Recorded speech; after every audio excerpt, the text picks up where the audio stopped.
firman kita pada malam hari ini kita ambil dari Filipi 4 ayat 6 sampai 7. Filipi 4 ayat 6 sampai 7, demikian firman Tuhan.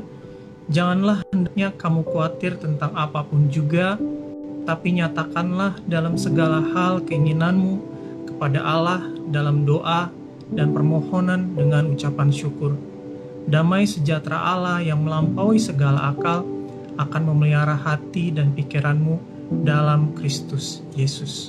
Teman-teman semua yang dikasihi oleh Tuhan, senang sekali gue bisa berkumpul, bisa bertemu kalian pada malam hari ini, walaupun melalui media yang ada sekarang. Senang banget bisa melihat wajah-wajah sukacita kalian di dalam pandemi seperti ini, membatasi kita untuk bertemu.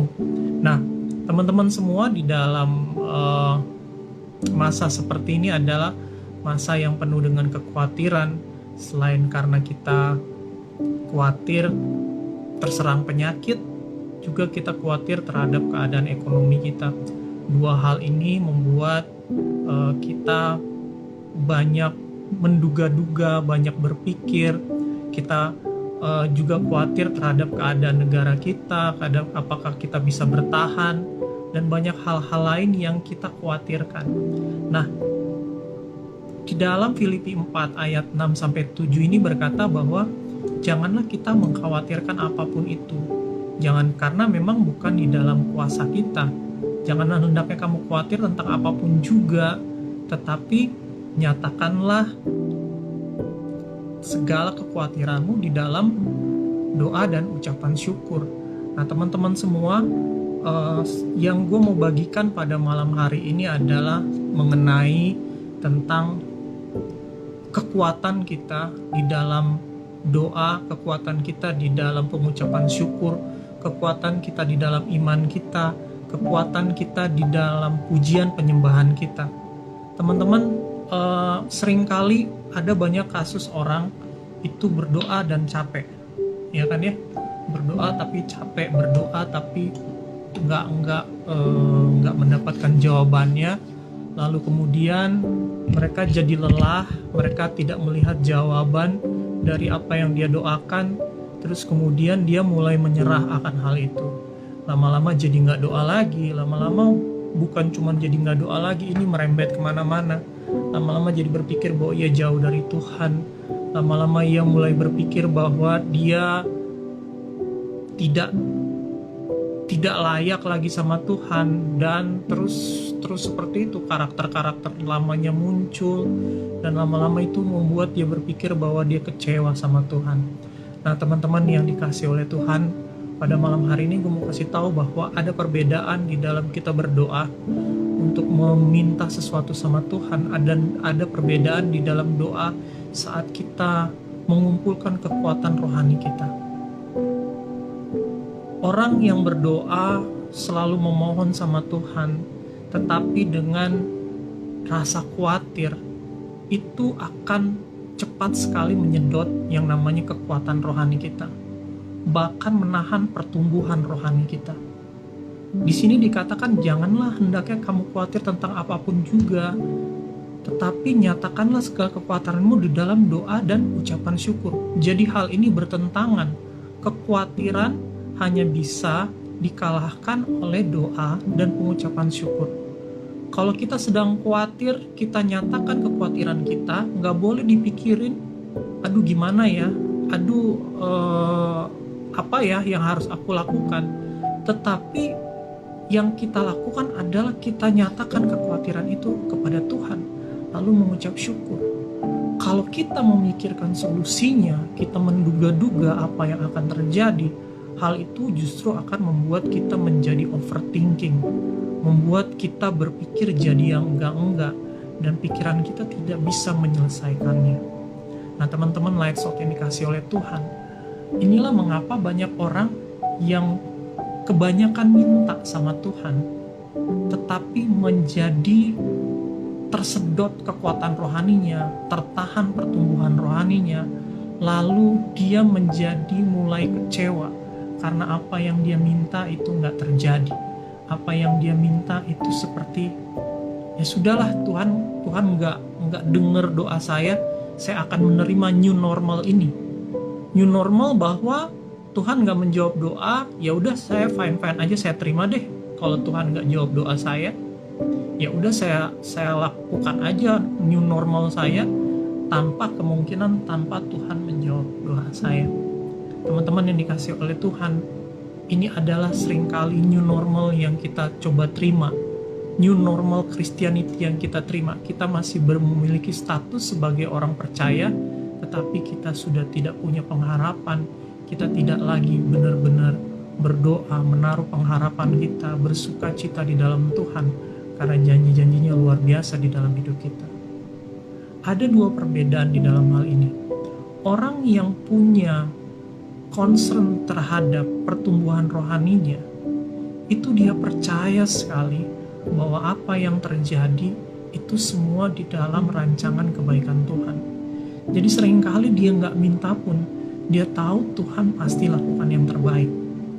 Nah, saat kita punya sebuah kekuatan rohani yang baik, kita minta sama Tuhan. Ini istilah praktisnya begini. Waktu kita punya kekuatan rohani, kita punya sebuah level rohani yang cukup baik, kita minta sama Tuhan, itu sebenarnya kita sedang menyedot kekuatan rohani kita untuk kita ubah menjadi sebuah permintaan. Teman-teman yang dikasih oleh Tuhan, Lukas 8 ayat 14 berkata seperti ini, kan ada perbedaan akan hal itu.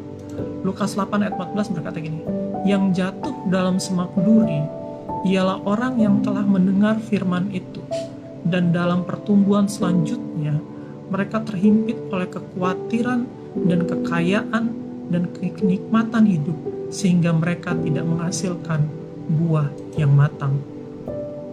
Kita ini semua sebenarnya berdoa, menyembah Tuhan, baca Alkitab, memuji Tuhan, mengucap syukur, beriman setiap hari, melakukan proses-proses di dalam hidup kita. Satu tujuannya, yaitu supaya kita bertumbuh dan menghasilkan buah. Bukan untuk supaya keinginan-keinginan kita di dalam doa itu tercapai. Bukan untuk itu. Tetapi Tuhan juga berkata, kamu belum meminta juga, sebaiknya kamu meminta di dalam namaku. Ini Tuhan mau mengatakan kepada orang-orang yang memang sudah memiliki pertumbuhan rohani yang baik, dan mereka tidak terjebak di dalam kekhawatiran. Karena jelas di sini dikatakan, dan dalam pertumbuhan selanjutnya mereka terhimpit oleh kekhawatiran. Ada sebuah perbedaan besar, ada sebuah musuh abadi antara yang namanya pertumbuhan rohani dan kekhawatiran. Waktu kita khawatir, pertumbuhan rohani kita hancur. Waktu kita khawatir, pertumbuhan rohani kita terhambat. Waktu kita terus khawatir, pertumbuhan rohani kita akhirnya mandek, lama-lama mati. Kenapa? Karena pertumbuhan rohani itu adalah musuhnya adalah kekhawatiran. Teman-teman yang dikasih oleh Tuhan, inilah mengapa banyak orang yang salah waktu mereka ikut Tuhan, mereka langsung mulai berdoa, menyerbu Tuhan dengan permintaan, dengan daftar list permintaan, dengan sebuah syafaat, daftar list permintaan yang luar biasa banyak. Dan akhirnya yang mereka lihat kenyataannya bahwa hampir tidak ada atau sedikit dari permintaan-permintaannya itu terjadi di dalam dunia realitasnya. Teman-teman yang dikasih oleh Tuhan, kenapa terjadi seperti itu? Karena Tuhan punya rencana yang tidak bisa kita paksakan. Bukan artinya kita tidak boleh menaikkan permintaan, tetapi kita harus tahu bahwa pertumbuhan rohani kita fokusnya adalah untuk menghasilkan buah. Yes, Tuhan mengabulkan permintaan, tetapi ingat, ada bahaya juga di dalam permintaan-permintaan kita, permohonan-permohonan kita itu seringkali menggerus kerohanian kita, karena kita menjadi terlalu berharap pada permintaan-permintaan kita yang sebenarnya banyak adalah permintaan daging, permintaan-permintaan yang sebenarnya adalah sesuai dengan keinginan atau kemauan kita sendiri, bukan permintaan-permintaan yang berasal dari keinginan Tuhan. Teman-teman yang dikasihi oleh Tuhan, saat ini gue ingin mengajak bahwa gini, waktu kita bertumbuh secara rohani, kita baca Alkitab demi pertumbuhan rohani kita. Kita menyembah Tuhan demi pertumbuhan rohani kita. Waktu kita terus beriman akan sesuatu hal, bukan beriman untuk minta, tetapi beriman bahwa kita terus bertumbuh, bahwa kita terus kuat, kita terus punya iman yang luar biasa, bahwa janji Tuhan ya dan amin, bahwa apa yang kita percaya pasti terjadi, bahwa Tuhan pasti pelihara hidup kita, bahwa Tuhan pasti menyembuhkan kita, bahwa Tuhan pasti memulihkan kita, bahwa Tuhan pasti dan tetap akan semua janji-janjinya. Ini tidak akan bisa tergugahkan walaupun kita nggak meminta akan hal itu. Kita akan hidup di dalam yang namanya sebuah sukacita, dan kita akan melihat hal-hal yang cuma timbul di dalam hati kita, yang bahkan gak timbul dalam hati kita, itu terjadi dan Tuhan siapkan, Tuhan sediakan buat kita. Nah, seringkali kita memaksakan yang namanya sebuah pemulihan. Tuhan, aku ingin dipulihkan, keluargaku ingin dipulihkan, tapi maunya kayak gini ya Tuhan. Kita lupa bahwa Tuhan punya rancangan. Mungkin Tuhan sedang proses kita untuk menjadi sesuatu yang lebih baik. Mungkin Tuhan melalui apa yang kita alami sekarang, Tuhan ingin kita belajar akan satu hal. Di dalam kelemahan-kelemahan kita, di dalam segala keterbatasan kita, Tuhan ingin membentuk kita untuk menjadi sebuah mutiara yang luar biasa, untuk menjadi sebuah bejana emas yang luar biasa, yang jauh lebih indah, jauh lebih luar biasa dari yang kita rancangkan sendiri. Yang kita rancangkan mungkin gak ada apa-apanya sama dengan apa yang Tuhan rancangkan.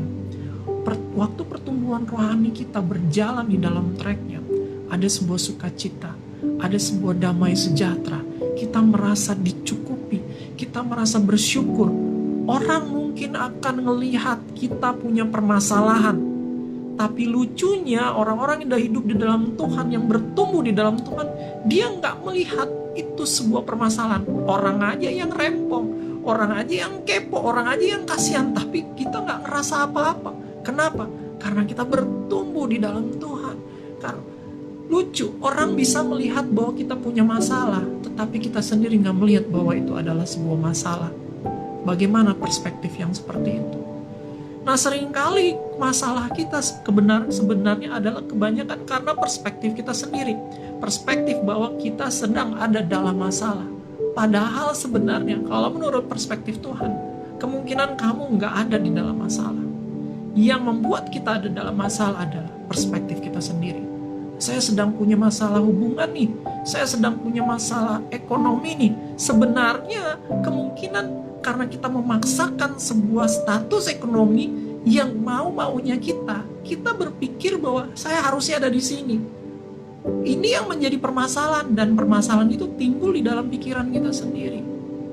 Teman-teman yang dikasih oleh Tuhan, umpama ada orang yang masih muda, ini kayak gue dari tadi terlalu serius ya, kayak ngomong sama orang tua. Umpama yang masih single memaksakan sebuah hubungan, akhirnya dia jadi bucin, akhirnya dia jadi gelisah, galau, baper, apa-apa salah, lama-lama bawaannya mau bunuh diri, lihat apapun jadi serba tragis, lihat apapun yang indah dikit jadi kayak berasa slow motion. Nah, hidup yang kayak gini itu masalah banget buat dia. Kayaknya hidupnya bermasalah banget. Tetapi lucunya sebenarnya kalau kita melihat perspektifnya dari Tuhan, bahwa sebenarnya Tuhan sedang menyiapkan kamu dengan pasangan yang lain, diketawain kamu sama Tuhan. Ngapain kamu buang-buang waktu untuk orang yang memang bukan buat kamu? Kamu terjebak di dalam perspektif seperti itu. Nah, ini teman-teman semua yang dikasih oleh Tuhan. Bagaimana kita seringkali sebenarnya di dalam permasalahan kita terjebak sama perspektif kita sendiri, bukan perspektifnya Tuhan. Sekali lagi gue mau kasih tahu bahwa fokuslah di dalam hubungan pribadi kalian bukan untuk minta sama Tuhan, tetapi untuk membangun, untuk merasakan sebuah kekuatan kekuatan rohani yang luar biasa di dalam hidupmu. Dan kekuatan rohani inilah yang akan mengatur, memelihara, membuat segala sesuatunya di sekelilingmu oleh jalan dan baik. Tuhan tuh luar biasa banget dalam hidup kita. Tapi ingat bahwa jangan datang sama Tuhan dengan permohonan-permohonan yang kesannya kita khawatir dan kita tidak percaya bahwa Tuhan tolong dong, Tuhan tolong dong. Seperti dalam ayat ini mengatakan gini, janganlah hendaknya kamu khawatir tentang apapun juga, tetapi nyatakanlah dalam segala hal kepada Allah dalam doa dan ucapan syukur. Memohon itu nggak boleh cuma memohon. Memohon itu mana Tuhan harus sambil mengucap syukur. Karena sekali lagi memohon punya bahayanya, punya degradasinya, punya namanya penggerusan iman. Waktu kita memohon tanpa mengucap syukur, itu menurunkan level rohani kamu. Jadi memohonlah selalu dengan mengucap syukur sama Tuhan, percaya bahwa Tuhan mengabulkan, Tuhan mendengarkan permohonanmu. Tetap fokus pada pertumbuhan rohani kita, tetap fokus di dalam bagaimana kita menghasilkan buah, bagaimana sukacita kita menghasilkan buah, bagaimana kalau kamu sudah mulai uring-uringan, marah-marah, ada yang salah dengan pertumbuhan rohani kamu. Nah itu tanda-tanda. Nah kebanyakan apalagi kalau udah lebih parah adalah bodo amat, pokoknya gue lagi marah, mau apa, gue cuma perlu sendiri. Enggak, itu warning ada yang salah sama pertumbuhan rohani kamu. Kamu harus lebih banyak mengucap syukur, lebih banyak baca Alkitab, lebih banyak menyembah. Ada yang salah dalam hal itu, atau kamu salah percaya, salah diajarin, mungkin dengar pengajaran yang salah, mungkin kamu kebanyakan dengar pengajaran tentang akhir zaman, jadi khawatir atau apa gitu kan. Mungkin ada hal yang salah yang masuk di dalam hidup kamu, atau ada hal yang salah yang kamu lakukan sehingga kamu uring-uringan. Tapi ini adalah sebuah warning bahwa kita jadi tidak mengucap syukur.